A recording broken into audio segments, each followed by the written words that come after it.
I am here today to show you what needle felting is. Needle felting is a form of artwork, a craft that uses barbed needles and fiber from wool or alpaca. This fiber is from wool, is from sheep. You can see that it's kind of knobbly and fun. These fibers have been dyed after the sheep have been shorn, but nothing else had been done to them. So you take these fibers, this is what you would use to spin into yarn, and through the process of poking repeatedly with these needles, like my daughter over here is doing, you fuse the fibers together. Seraphina, can I show them this piece for a second? On the back of the piece, you might be able to see some little poke marks. This is where the purple fiber felt has been fused to the pink fiber or felt, doing nothing but poking repeatedly with a needle. So now that piece is fused together, and Seraphina is going to make a piece of artwork on this. And I'm going to make a little something while I'm showing you what needle felting is now. So you have different gauge needles, short ones, long ones, and crooked ones apparently. And you use the needle to push the fiber through the piece of felt.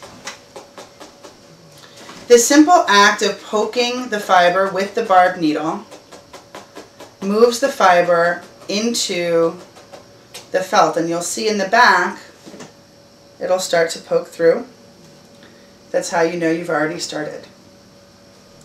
Now sometimes when I'm doing this with a group of people, I'll use cookie cutters, as that can be a nice, easy way to work with fiber if you're not familiar, or if you're a little anxious, if you're not sure what you're doing.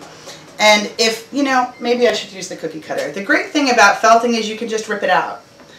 So I just tear out this little piece that I was just poking, and I have this awesome surface to work from.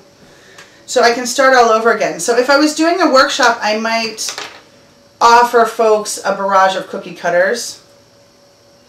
And we place the cookie cutter down, and then you just stuff it with the felt. I've done this with groups of children, with seniors, with folks who are experiencing cognitive change and challenge, with people with disabilities. It's an absolutely wonderful art project because no one really has any preconceived notion of what it is. It's not painting, it's not drawing, you're not doing it wrong because you don't know what you're doing. Very few people do, so there's really no way to do it incorrectly. Seraphina started doing it when she was 5, just by watching me, and just picked up needles one day and started to felt. There are lots of therapeutic applications I found with felting. It started out just as an art form for me, and now I've taken it into my practice. The applications seem to be endless. Every time we think we've reached the limit, we find one more place that would be just perfect. So far I've done work with the Advocacy Center, and we're going to be doing some work with the Veterans Sanctuary and also the Alzheimer's Association. Lots of wonderful opportunities. And see how quickly you can go from having just a piece of fluff to having a piece of art that you can decorate, that you can work with, that you can continue to make more condensed and a stronger piece of fabric. Quite simply, with just a little bit of agitation. I call that the mother effect. That a little bit of agitation goes a long way in making us stronger individuals and creating a stronger fiber. Can you say something a little bit about how agitation is connected to the therapeutic work? Oh, sure. Much of our life is agitation that we're often uncomfortable with and rail against a lot of the time.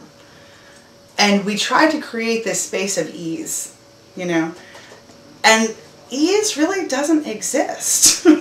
So trying to create this little place of ease seems to actually create more emotional unrest, right? Dis-ease? Sure, if you will. Dis-ease, if you will, yes.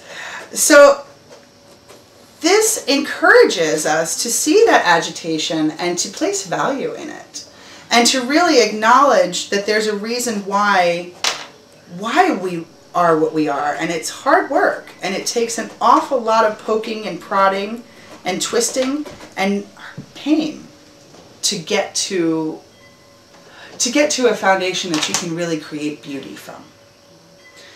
This process can be a painful process. You can poke yourself, you can get frustrated, you can get irritated, you can rip everything out and start again.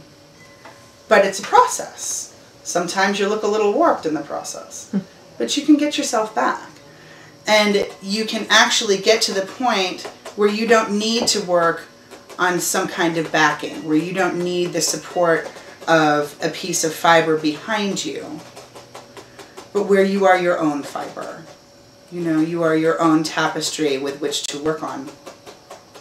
And these needles are just an additional tool that we use to work on our inner tapestry. We get to paint our picture and tell our story without having to use words, you know. Words can actually sometimes serve to re-traumatize.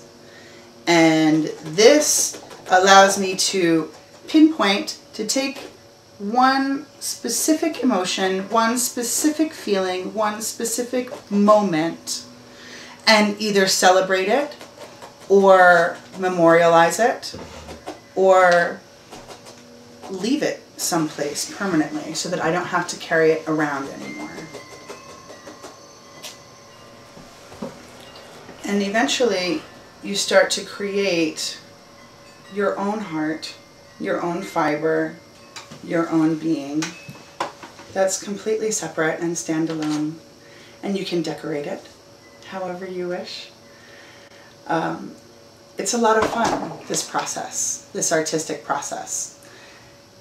Our life is a lot of fun, this artistic process that we live. I find needle felting to be a metaphor for life in a lot of ways. It just kind of works.